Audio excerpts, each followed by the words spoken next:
দোল উৎসবে সম্প্রীতির বার্তা দিলেন ভাতারের রামপুর গুপ্তপাড়া পুজো কমিটি ও পল্লী মঙ্গল সেবা সমিতির অন্যতম সদস্য বিশ্বনাথ গুপ্ত। রঙের উৎসব দোল উৎসব।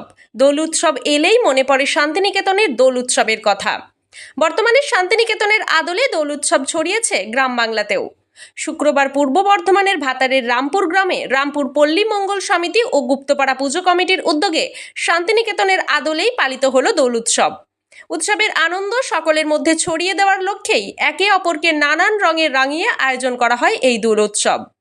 ভাতারের রামপুর বাসস্ট্যান্ড থেকে একটি বর্ণাঢ্য শোভাযাত্রা বের হয়ে রামপুর গ্রাম পরিক্রমা করে। শোভাযাত্রায় অংশ নেন নাম সংকীর্তনের দল, আদিবাসী নৃত্য, নানান ধরনের বাদ্যযন্ত্রের দল। ডান্ডিয়া খেলার প্রদর্শনীতে অংশ নেন নৃত্যশিল্পীরাও। রামপুর পল্লী মঙ্গল সমিতি ও গুপ্তপাড়া পুজো কমিটির অন্যতম সদস্য বিশ্বনাথ গুপ্ত বলেন, বিগত দিনে রামপুর গ্রামে দোল উৎসব সেভাবে পালন করা হতো না। দোল উৎসবের আনন্দ সকলের মধ্যে ছড়িয়ে দেওয়ার লক্ষ্যেই এই উৎসবের আয়োজন করা হয়েছে। ধর্ম বর্ণ সমন্বয়ে সকল ধর্মের মানুষের উপস্থিতিতে একটি বর্ণাঢ্য শোভাযাত্রার আয়োজন করা হয়। বর্ধমান ও বোলপুরের নৃত্যশিল্পীরা এই শোভাযাত্রায় অংশ নিয়েছেন।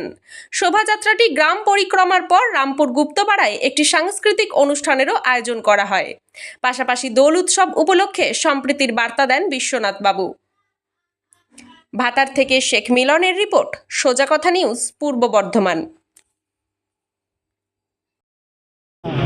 মানে শান্তিনিকেতন তো দোল উৎসব হয়, আমরা ছোটোবেলায় ওখানে যেতাম, দেখতাম। তখন থেকে আমাদের একটা ইচ্ছা ছিল যে আমরা গ্রাম্য পরিবেশে একটা ছোটোখাটো দোল অনুষ্ঠান আয়োজন করতে পারি কিনা। এটা আমরা গত বছর থেকে এটা উদযাপন করেছি, যে এটা আমরা শুরু করেছি। এবার আস্তে আস্তে এটাকে আরও বড় আকারে ধারণ করে হয়তো শান্তিনিকেতন হতে পারবে না, তবে কাছাকাছি কীভাবে কাজ করা যায় তার চেষ্টা আমরা চালাচ্ছি। গ্রাম বাংলার মানুষ এটাকে কীভাবে নিচ্ছে? গ্রাম বাংলার মানুষ স্বতঃস্ফূর্ত ছাড়া দিয়েছে, তারা সব এগিয়ে আসছে এবং আপনারা দেখবেন কিছুক্ষণের মধ্যে কত লোকের সমাগম হয়। এবং সব থেকে হচ্ছে যে এটা সম্পত্তির বার্তা আমরা দিচ্ছি, যে সকলে মিলেমিশে থাকুন, সকলে একসঙ্গে থাকুন।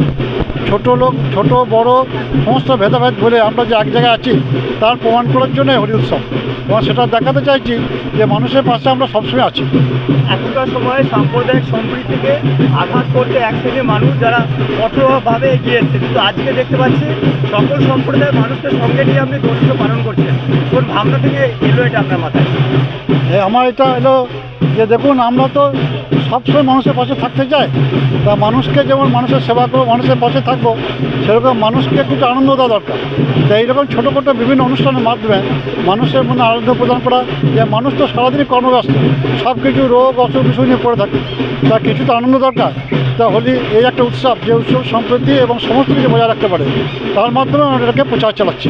অনুষ্ঠান রেখেছেন আজকে আমরা রেখেছি বর্তমান থেকে সব বিশিষ্ট শিল্পীরা আসছে, তাদের নাচ গান আবৃত্তি এবং ছোটো ছোটো পথনাটিকা যেটাকে বলে, আমাদের গ্রামের 4 জায়গায় এটা হবে।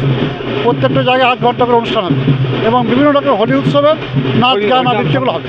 এখন কি র্যালি কোথা থেকে শুরু হচ্ছে, কোথায় শেষ হবে? লাগানো হচ্ছে রামপুর বাসস্ট্যান্ড থেকে, বা আমাদের শ্রী রক্ষাকালী আছে ঠাকুর, ওইখান থেকে আমরা শুরু করব এবং গ্রাম পরিক্রমা করে তারপরে সমাপ্তি ঘোষণা করব। প্রতি বছরই কি এই ধরনের প্রোগ্রাম করেন?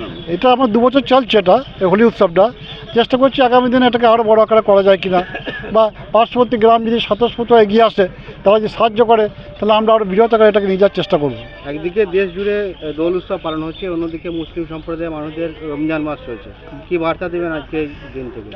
শুনুন, সবাই আমরা চাইবো আমাদের যেমন দোল উৎসব, মানে মুসলিম সম্প্রদায় তেমনি রোজা উৎসব, আমরা আসুন সবাই এক জায়গায় মিলেমিশে থেকে আমরা আপনাদের রোজাটাকে পালন করি, সঙ্গে করি, এবং আমাদের হোলি উৎসবটা পালন হোক। সবাই একসঙ্গে থাকি, সম্পত্তিকে বজায় রাখা হচ্ছে আমাদের, তার জন্য আমরা এটা চেষ্টা চালাচ্ছি।